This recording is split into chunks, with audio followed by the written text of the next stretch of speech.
Infocorrosión.com presenta. Amigos, ¿qué tal? ¿Cómo están?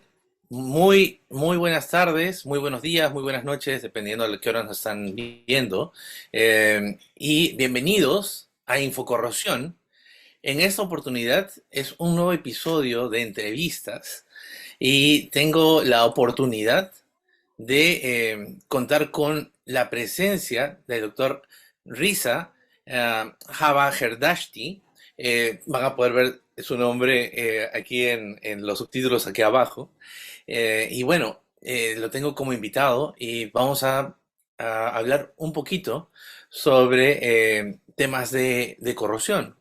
Para más o menos comentarles un poco acerca del doctor Reza.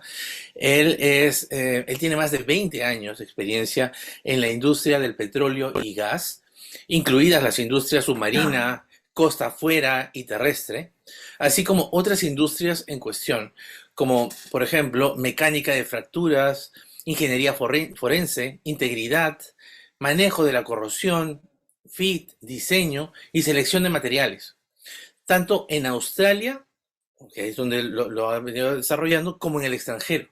Además, él tiene una formación en metalurgia y ciencia e ingeniería de materiales.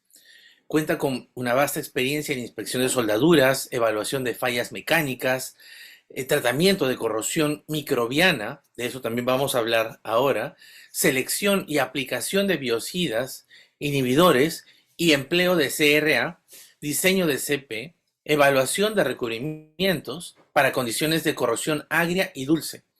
Pues si continúo, pues obviamente ya se nos va a ir toda la hora de la entrevista. Pero para darle el último toque de su presentación, él es actualmente el CEO de MICCOR, podríamos pronunciarlo como MICCOR, en Holanda. Él es donde se encuentra actualmente y vamos a darle la bienvenida para poder dar inicio con esta entrevista. Dr. Reza, welcome to Infocorrosión, welcome to Latin America. Thank you very much. Hereby I greet you and your listeners. I am Reza Javaherdashti, and at the moment, as you mentioned, I'm the CEO of MICCOR in the Netherlands, which is a consulting company specialized in corrosion management and also microbial corrosion. Empecemos para hablar sobre corrosión microbiológica. What is microbial corrosion? Is it a kind of corrosion? Well, actually, microbial corrosion, or as officially termed by NACE, microbiologically influenced corrosion, is not a kind of corrosion. It is electrochemical corrosion, like, for example, atmospheric corrosion or corrosion under insulation. They are all electrochemical corrosion. It means that you still need anode, cathode, electrolyte, and a metallic path to let electrons transfer. The only difference is that in microbial corrosion, you have the involvement of living organisms, either microorganisms such as bacteria and their cousins like high temperature loving archaea, or somehow macroorganisms. The end result is the same. It means that these bacteria could help increase the rate of corrosion to very high rates.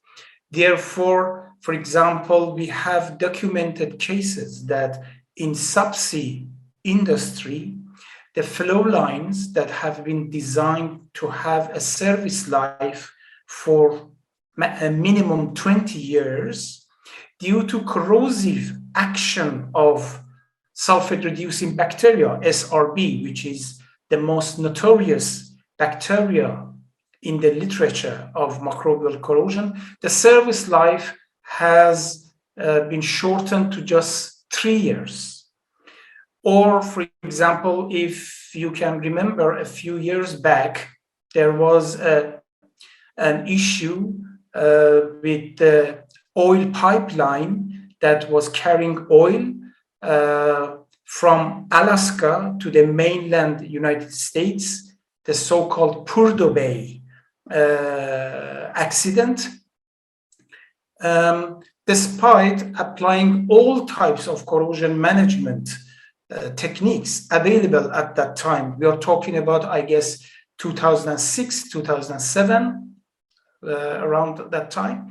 Like, for example, literally speaking, almost every day the pipeline was being picked, was being cleaned. There were a lot of LPR and gadgets to monitor corrosion. However, one day, just a worker, while walking along the line, he smells something funny. And then he realizes that it was oil that was actually being leaked out of the pipe. And after that, they found out that a huge amount of oil actually had been leaked and contaminated a huge area of land. And it was due to microbial corrosion, a factor that they had not considered it before. So to cut the long story short, microbial corrosion is not a kind of corrosion. It is still electrochemical corrosion. However, because of the involvement of living organisms, it is much more complicated, sometimes even paradoxical. Like, for example, some industry experts believe that involvement of bacteria is always a signal that we will have enhanced corrosion. As soon as they detect that they have bacteria in their system, they panic. They say, oh my God, we are going to have microbial corrosion with very high corrosion rates. This is not necessarily always true. Sometimes these bacteria, which are associated with corrosion under certain conditions, can actually help to reduce corrosion. And it is because of such complications that many aspects of microbial corrosion have not yet been discovered or fully understood.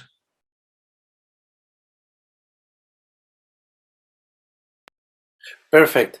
Thank you. And Dr. Reza, how important is microbial corrosion to the industry? Now you already talked something about it, but how do you define importance in the first place? Mm-hmm.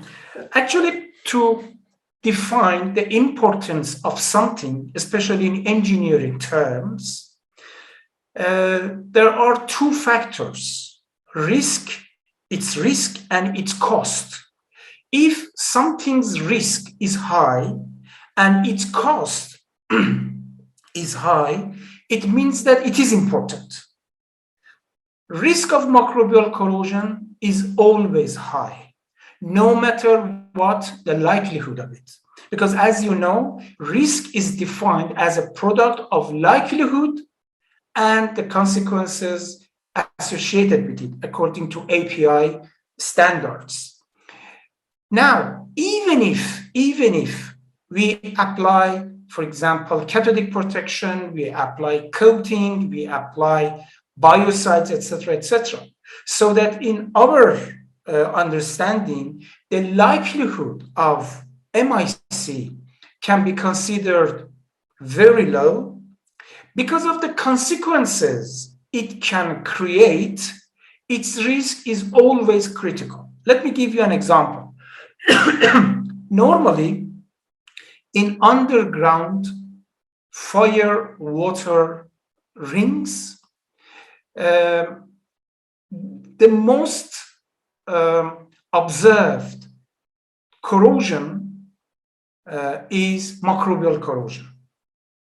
Now, if something like this happens, microbial corrosion in fire water lines, what happens? You will either get pitting at 6 o'clock position, so that by time you will lose the water that has been deposited there to control fire. I have seen cases where leakage from such underground network has been estimated something around 3,000 liters of water per day. So either pitting, or you will get high amount of scales and corrosion products inside the line. In both cases, when there is a fire, you cannot get enough water to control it, either because you have run out of water or because of the corrosion products inside the line. The pump cannot draw enough water so that you will be able to extinguish fire.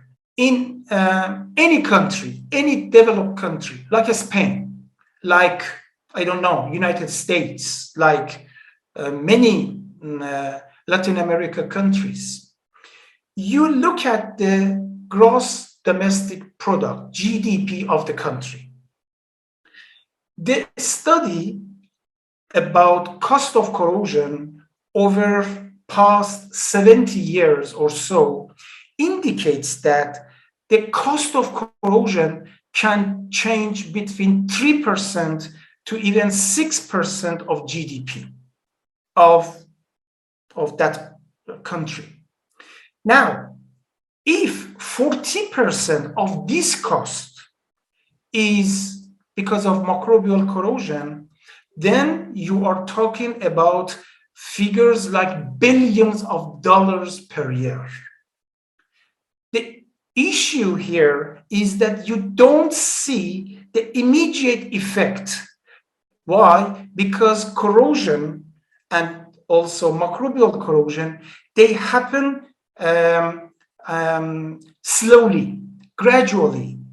So while we are sitting comfortably in our control rooms, thinking that everything is under control, something goes wrong, and then you can face corrosion rates to the around 36 mpy.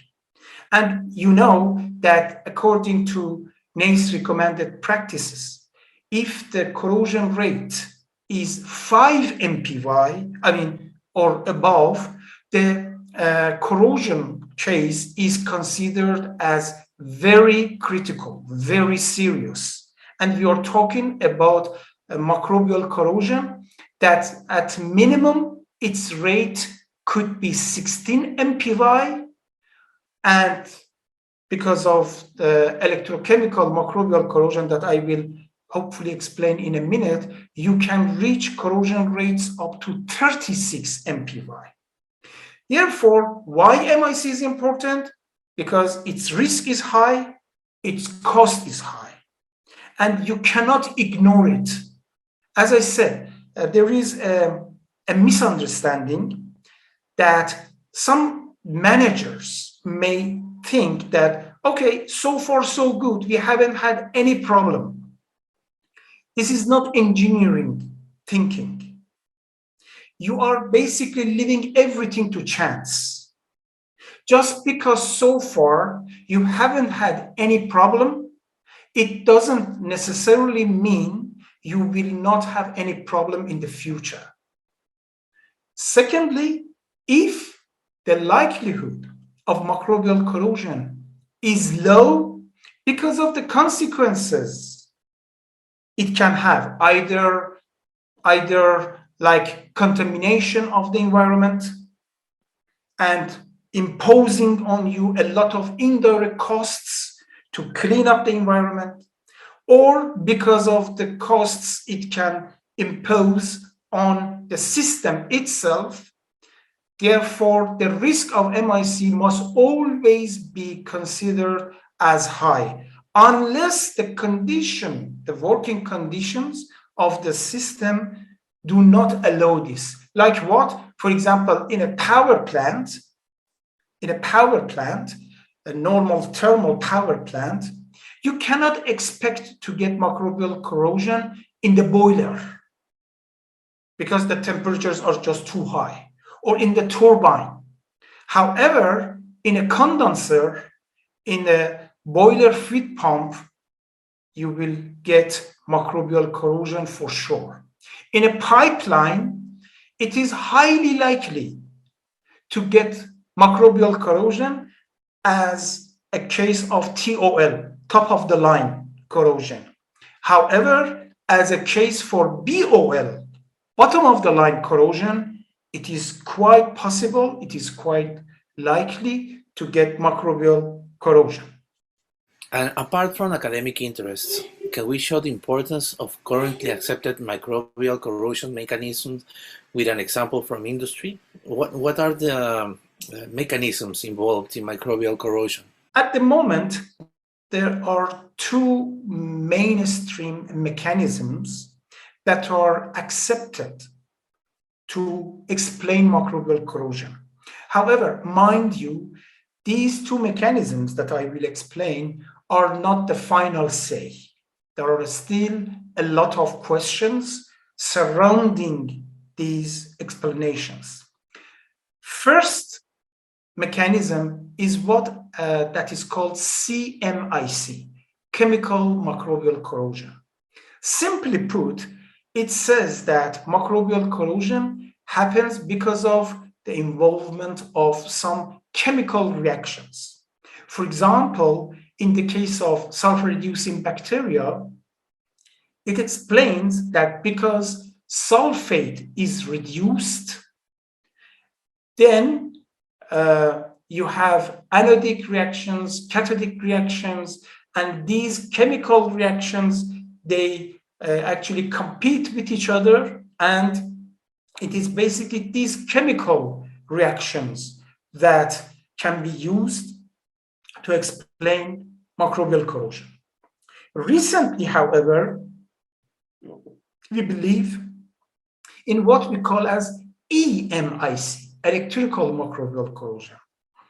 This simply means that bacteria actually sticks on the metal and directly receives electron from the metal. This is through a mechanism that is called as external electron transfer that happens in three ways, but I'm not going to go to the details. Shortly said, EMIC says that it is bacteria itself that extends some nanowires to suck up electrons directly from the metal. Therefore, the metal becomes anode because it is giving electrons, and the bacteria becomes the cathode because it receives electrons. The corrosion rates predicted by EMIC, electrical and microbial corrosion, are around 36 mpy. That is quite close to what we see in reality. And the corrosion rates from CMIC, chemical microbial corrosion, are in the vicinity of 16 mpy. So, the importance of this from an industrial point of view can be given with this example. Suppose you are operating a pipeline and you notice that you have microbial corrosion issues, for example, by SRB in the pipe. If the corrosion rates you get is, it is not just corrosion rates, it is also the weight % of iron sulfide in the corrosion products. If all these evidence confirms that you are dealing with electrical microbial corrosion, EMIC, what does it mean? It means that no matter how many times you run a pick, inside the pipe, you are not going to solve the problem. Why? Because the bacteria, like small magnets, are already sitting on the internal wall of the pipe. So when you try to remove them, you may remove some of them, but not all of them. So there is always a possibility that you have not solved the problem. What you have to do, you have to apply a biocide that can kill the bacteria and also dislodge the iron sulfide corrosion products. And we do have such biocides. Therefore, you have killed the bacteria, you have actually moved a little bit of these iron sulfides because you have dissolved them. Then applying pigging will give the best possible result in order to get rid of corrosion. That's why it is very important to look at corrosion rates and also the amount, or the weight percentage of iron sulfide in the corrosion products you get. Great, thank you. And where in a refinery can microbial corrosions be expected more?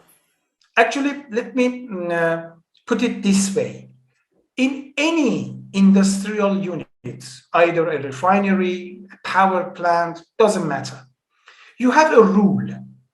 The rule is that corrosion occurs in 3 categories of equipment, either in the process-related equipment, or in the auxiliary supporting equipment, or in the equipment which are related to safety of production.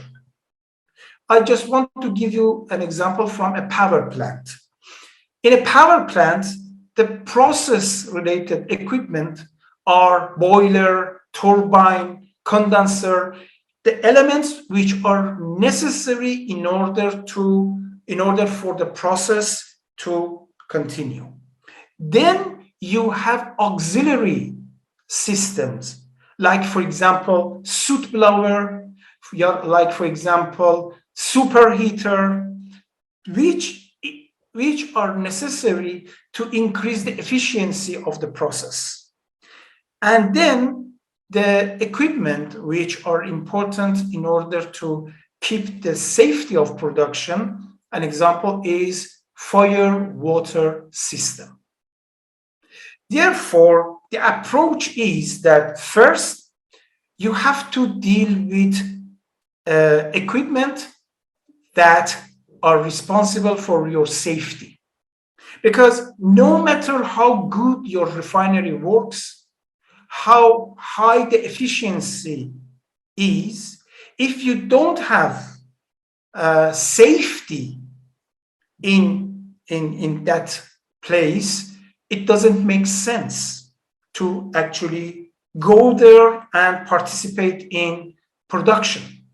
Therefore, in my approach, the first important issue with regards of corrosion management is with fire water systems. It doesn't matter if they are metallic or non-metallic. There is a misunderstanding that composites and polymers do not degrade by microbes. This is absolutely wrong. Then it comes to solving the corrosion problems with process equipment. You will pinpoint your main process equipment where there are these conditions available. Water there is in liquid form. So anywhere you have water in liquid form, this can be a hotspot. This liquid water must have pH and temperature suitable enough to let bacteria grow and show activity. Normally, the pH could be between 2 to 9. But if it is neutral pH, like 7 something, it is also good. The temperature, as I said, the water must be in liquid form. Therefore, the temperature cannot be too high. The third is that the total dissolved solids, TDS, level of the water must be high. If by correct management, water treatment management, you have managed to lower TDS, then it is likely that microbial corrosion will not happen in your system. Fourth, this water, which is in liquid form, has suitable temperature, has suitable pH, has high TDS, must also have enough nutrients, food, for the bacteria. Like, for example, nitrates, nitrates, sulfates, carbon, hydrogen. And fifth is that this water with all these conditions must come in contact with rough surfaces. Like what? Like heat affected zone surfaces.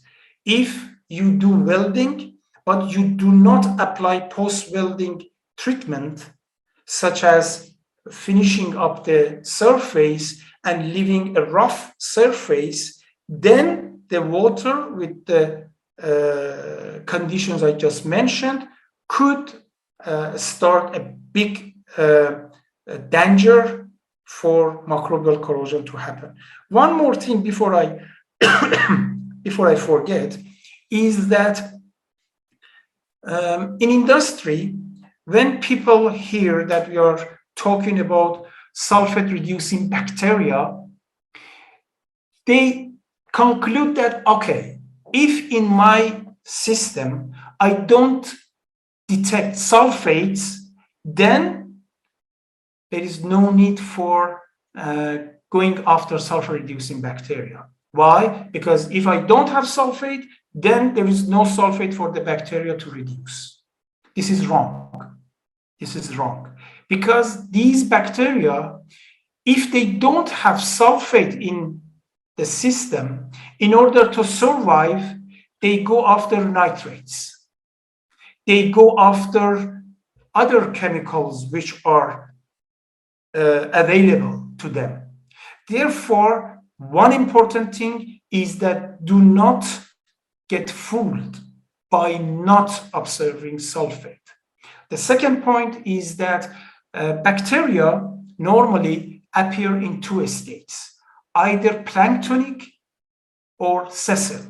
Planktonic means that they are available in the bulk water.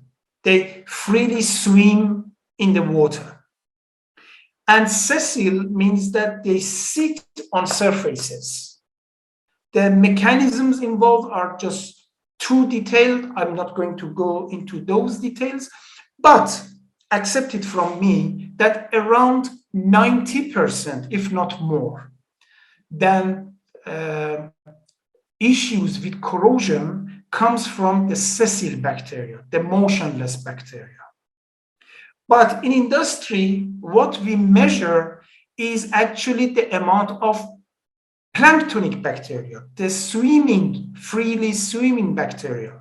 That's why when you look at the results coming from laboratory, the number of bacteria is expressed as cells per volume. For example, number of sulfur-reducing bacteria per milliliter.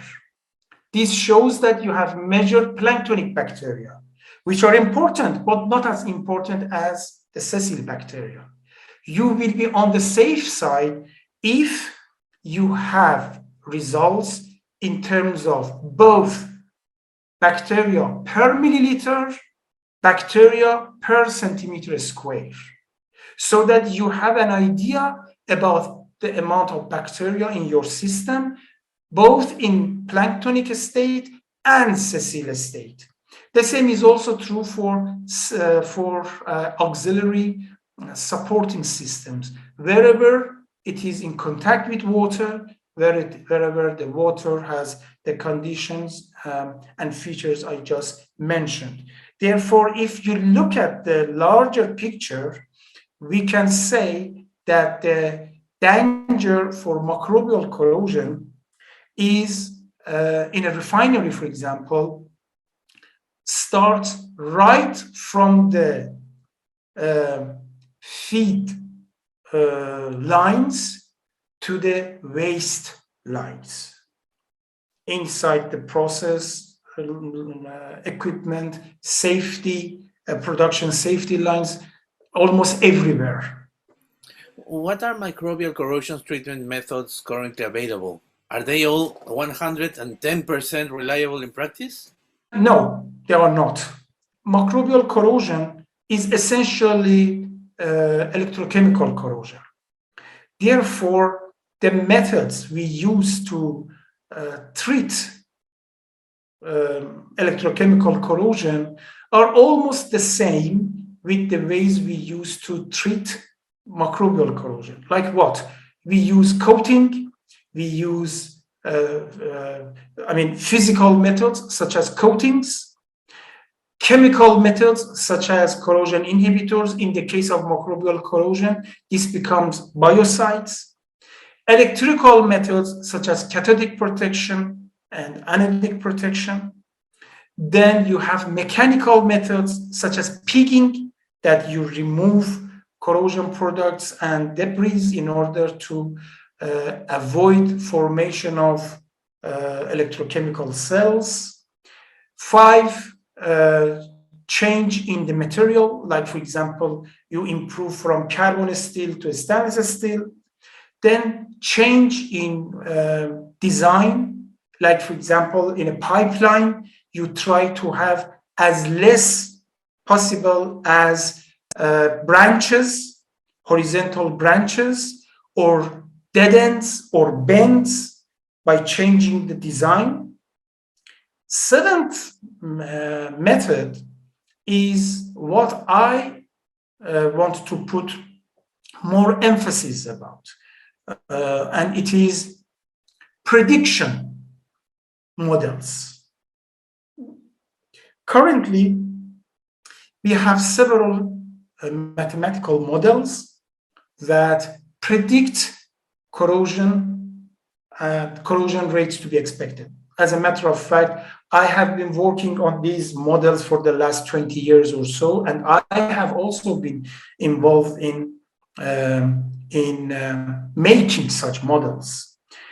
The point of these models altogether, either for MIC or other corrosion processes, is to let us know how severe corrosion is to be expected, so that accordingly we will organize our treatment methods, monitoring methods, and recognition methods. What I mean is that, for example, in industry, they say that, okay, we are running smart pigs, and smart pigs can collect as much information needed for us.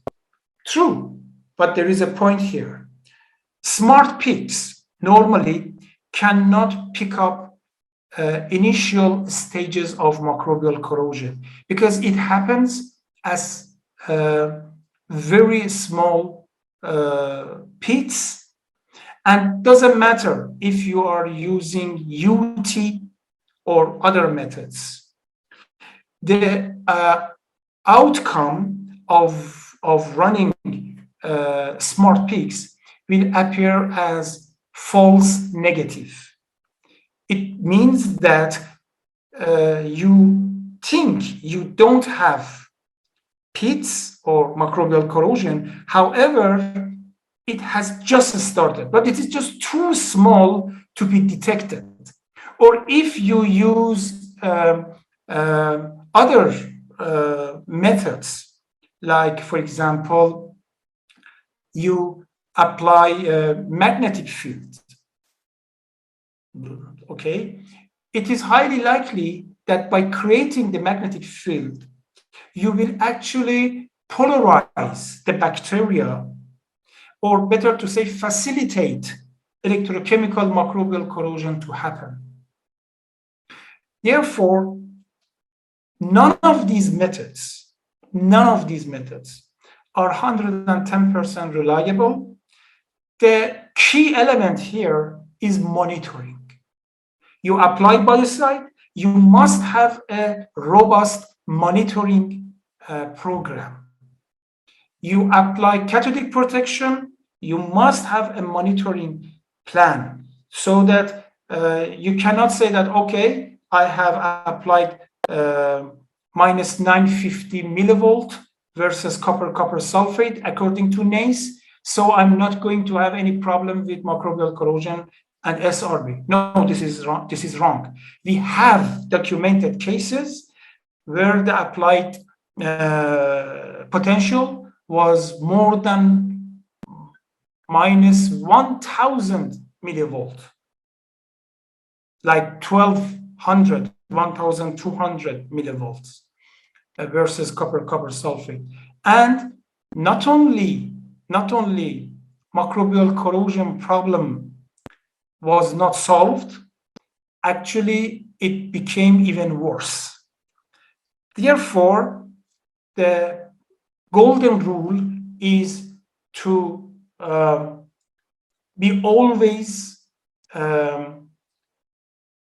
aware of the danger or risk of microbial corrosion.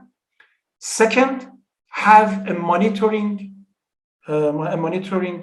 plan in action, so that you can apply a system, like, for example, a treatment plan, and then monitor it.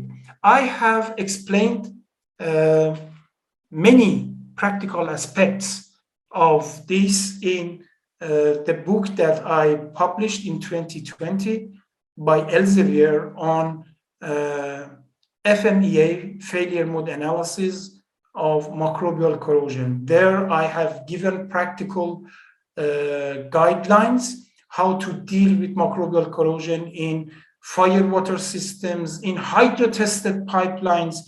Hydro-testing is also a potential danger, especially if you use seawater.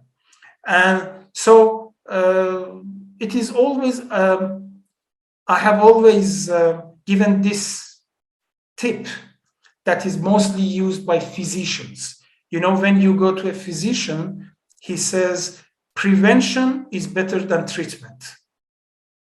The same is also true for corrosion, and particularly microbial corrosion. Prevention is better than treatment. I completely agree with that. So, sí. Y eso también es lo que nosotros tratamos de compartir con todos la comunidad, esta filosofía de que la prevención es mejor, ¿no?, que el mal, que las consecuencias, ¿no? Primero, mucho mejor prevenir, enfocarnos en la prevención. And nowadays, Dr. Reza, what are the challenges faced by MIC? Well, actually, there are a lot. One that I witnessed myself is about standards. There is a very important standard, TM0175, that is mostly used by engineers and microbiologists as well. There are some works currently going on to actually upgrade and modify this standard. I have been attending some of these meetings, at which experts from many countries, from the UK, from the Netherlands, from the USA, etc., they also participate. But the thing is that, as I have noticed, in almost all standards and recommended practices, to deal with microbial corrosion, the weight of microbiology is much, much, much more than the weight of corrosion engineering. Like, for example, in none of such standards, you can find the idea of how to relate microbial corrosion with, for example, the known concept of fit for service, FFS. Nowhere.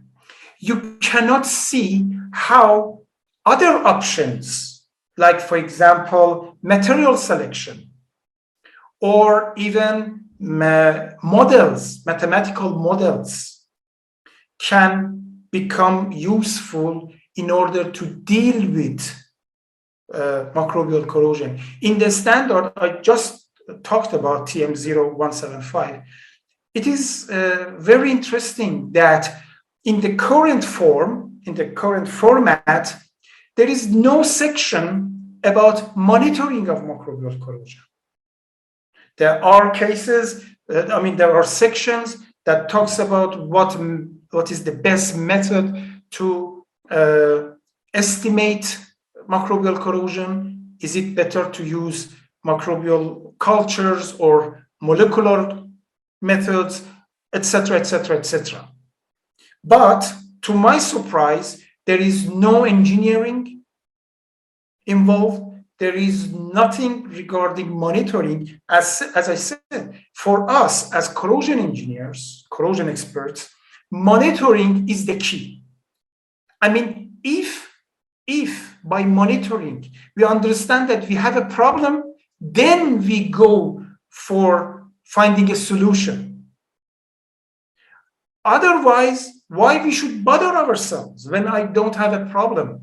How can I understand I have a problem, even a microbial corrosion problem, if I have some clear rules about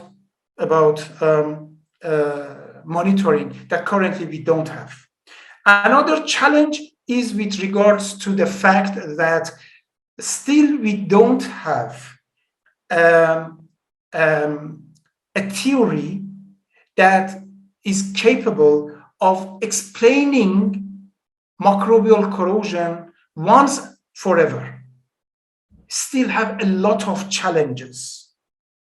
We still don't know how such details must be addressed. The third is still the debate that we have whether or not cathodic protection can be taken as one of the best methods to treat MIC. In my opinion, the idea is inconclusive.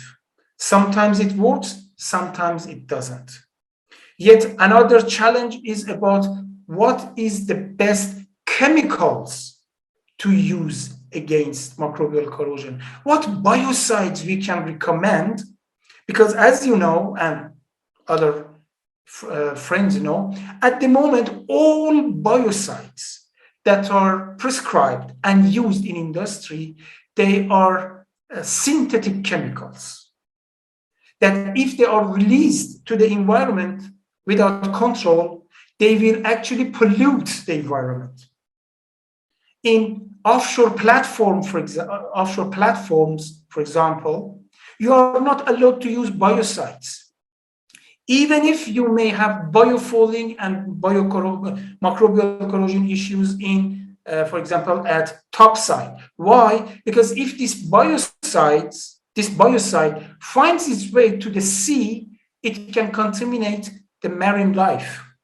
One of the most important challenges is how to replace natural biocides, not even green biocides. I'm against the term green, because green is, after all, the synthetic material that shows some compatibility with nature.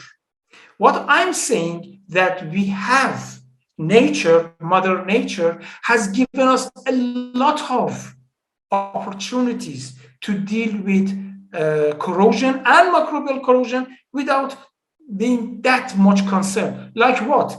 For example, neem tree, N-E-E-M, neem tree. It is a plant whose leaf, whose skin, whose fruit has been documented to have anti-corrosion properties. They can reduce corrosion of steel in acidic environments minimum by 95%. They are capable of killing not only bacteria, but many viruses. You can add a lot to that. There are researchers still working on, finding options for natural biocides. But at the moment, it is just in academia, no industrial application. And this is one of the most important dangers to our environment, to our children. Because as I said, in case of a leakage in a subsea pipeline, for example, it is not just the gas or the oil we will be losing. It will also be the biocides, corrosion inhibitors, etc., that have been added to that fluid as a cocktail. Last but not least, the challenge is to convince industry about the difference between risk and likelihood of microbial corrosion, and particularly importance of being able to predict it. Many industries, they think that what they are already applying is the best because so far they haven't had any disaster. And this way of thinking is itself a disaster. Yeah, I was just looking a little bit more about the neem plant, and I just found out that it can be found in India and also in Latin America. I didn't know that. Yes. And it is interesting that it is not just the only option. Like, for example, a mixture of, this may sound a little bit funny, but it is interesting to know that mixture of tobacco and honey can also decrease corrosion rates and also have potential antimicrobial effects. I'm not suggesting that tomorrow you go to the line operator and say, hey, I found a way. Just put a little bit of honey and then a bunch of tobacco, mix it together, send it through the line. No, what I'm saying is that research for commercialization and industrialization of such natural options is not at the level that I would say it is desirable. It is far from that. And it is unfortunately, it is the chemicals that have dominated our industries. And we just don't know. A few years back, with help of one of my students, we did a study on the corrosion inhibitors that normally used for petrochemical complexes. And it is basically in the waste of those complexes. What this can do to living animals. And as an example, we took mouse. As you know, mice, they have a body structure more or less similar to us. What we found was that at very, very low levels, these chemical first starts with menstruation cycle of the mice. It middles, it complicates reproduction. Then, if you increase the dosage a little bit high, it makes them blind. And with a little bit higher dosage, it kills. So on one hand, we are proud of ourselves for high production of petrochemical products. On the other hand, we are killing the innocent animal who have also the right of living in that environment like us. The only problem is that they cannot object, they cannot speak. And it is our responsibility to think about much more eco-friendly options. Great. I see that. I see a very good future if we keep doing this research and have these new findings, no? And I know that you write many books. You have many books that you have done, and in collaboration with other professionals. And can you explain us a little bit more about this upcoming book that you are? I think that you already finished to write, or you're writing right now. This book is already in the market. It is. I have found a title for that as a pathological mini atlas of microbiologically influenced corrosion and deterioration. The reason I selected this title was that my approach in this book was pathological. I tried to find out the root cause of the problem. It was not just describing, because the book has a gallery section in which I have gathered many pictures of microbial corrosion cases from around the world. And for that, I'm thankful to my colleagues from around the world, from the US to Indonesia to Africa, many. But I just didn't want to present a book like an atlas where you see a picture with some lines that explains the obvious, the failure. I wanted to go deeper and not only explain the possible root cause, but also come up with very new ideas, how to find new answers to the old questions. That was the reason I called it pathological. Then it was a mini atlas. Why? Because in atlas books, you see that they are very thick.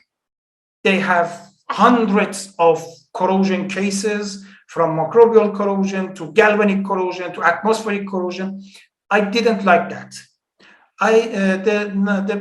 This book is about 200 pages, and the cases there are only microbial corrosion, nothing like atmospheric corrosion. I didn't want to have an academic soup.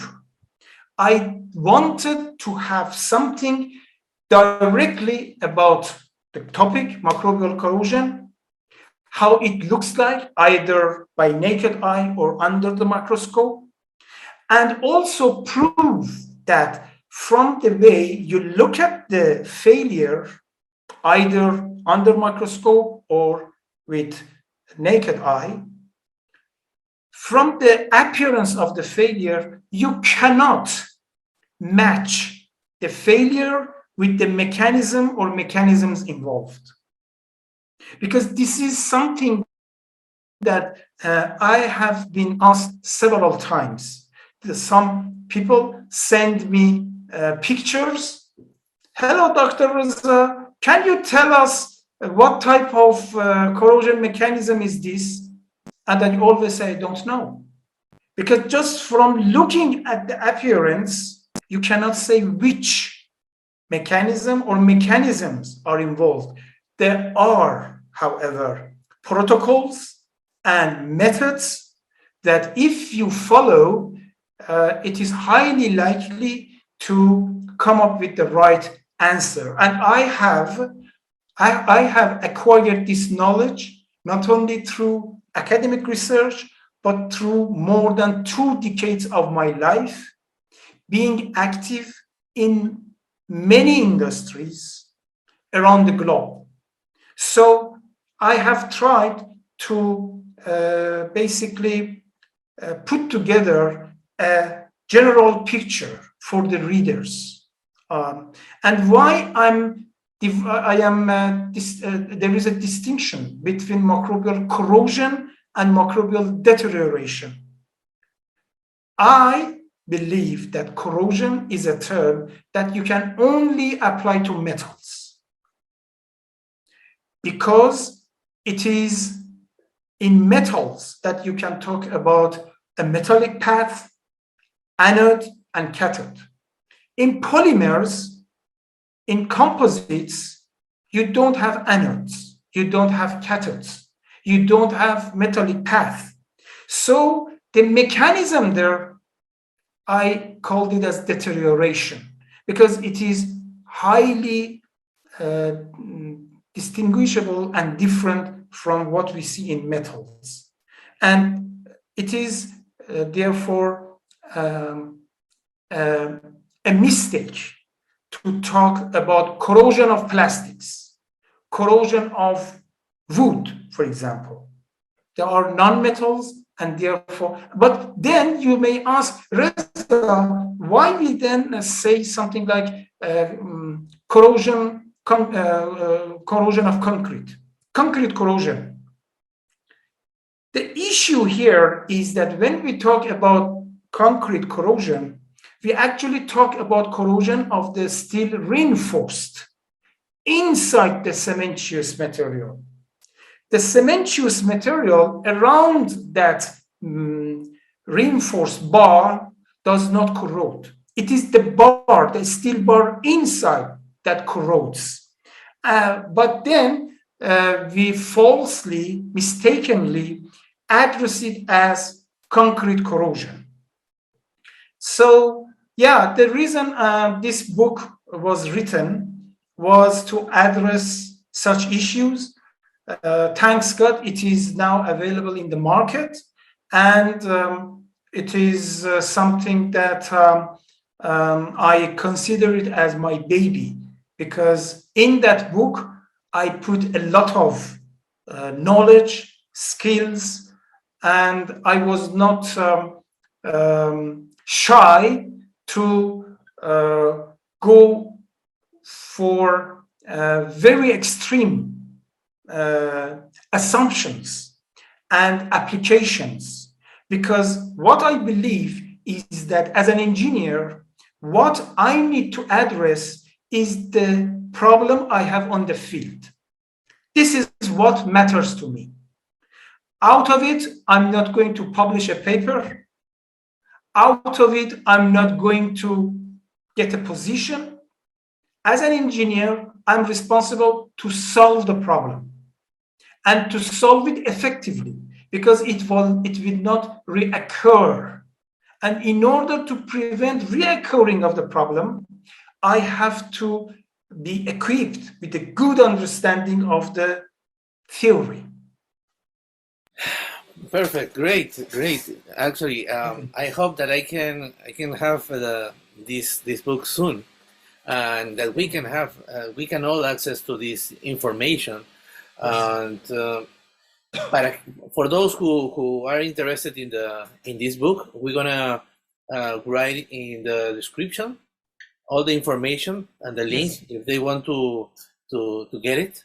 Para todos aquellos que estén interesados en el libro, vamos a dejar el enlace para que ustedes puedan, si quieren pedirlo por online, porque obviamente lo van a encontrar online, y se los van a enviar directamente a su casa.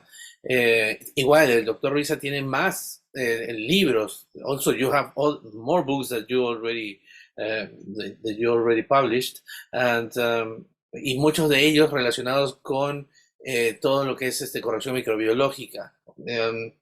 Así que estaremos comunicándolo y comentándolo también aquí en la descripción. Además, también quiero comentarles que el Dr. Reza, él es colaborador de Infocorrosión. I am also telling all our followers that you are one of our experts and collaborators in Infocorrosión, con contenido técnico importante para poder compartir con todos ustedes. Ya tenemos algunos artículos que nos ha dado y que estamos traduciendo para poder compartírselos a todos ustedes, así que los invito a que se puedan suscribir y puedan registrarse en infocorrosión.com para que puedan recibir estos artículos más adelante.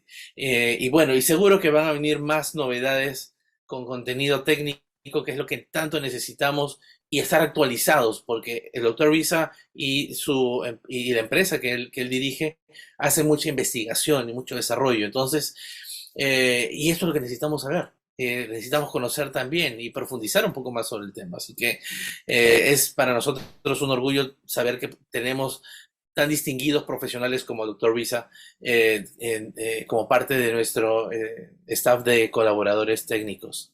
Bueno, ha sido un placer, ha sido un gusto tener con nosotros, y bueno, ustedes ya se habrán dado cuenta hace tiempo que no hacemos entrevistas, pero creo que era importante hacer esta entrevista al doctor Reza.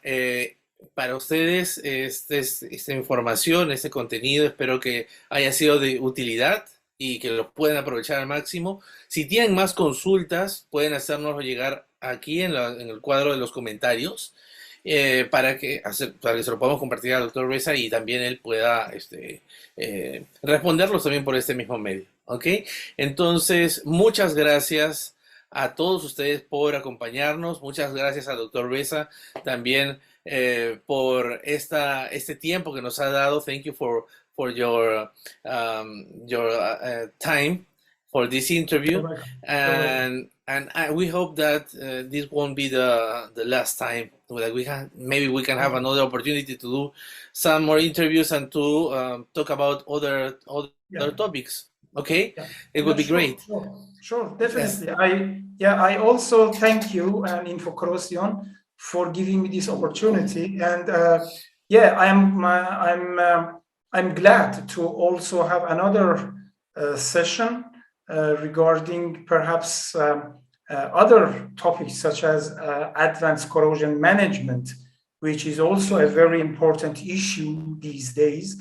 And I also thank your followers and people who watch this video for their time. I hope that they have found, or they will find, this video and information in it useful. Muy bien, muchas gracias. Muchas gracias. Thank you very much. Hasta pronto. Thank you. Thank you.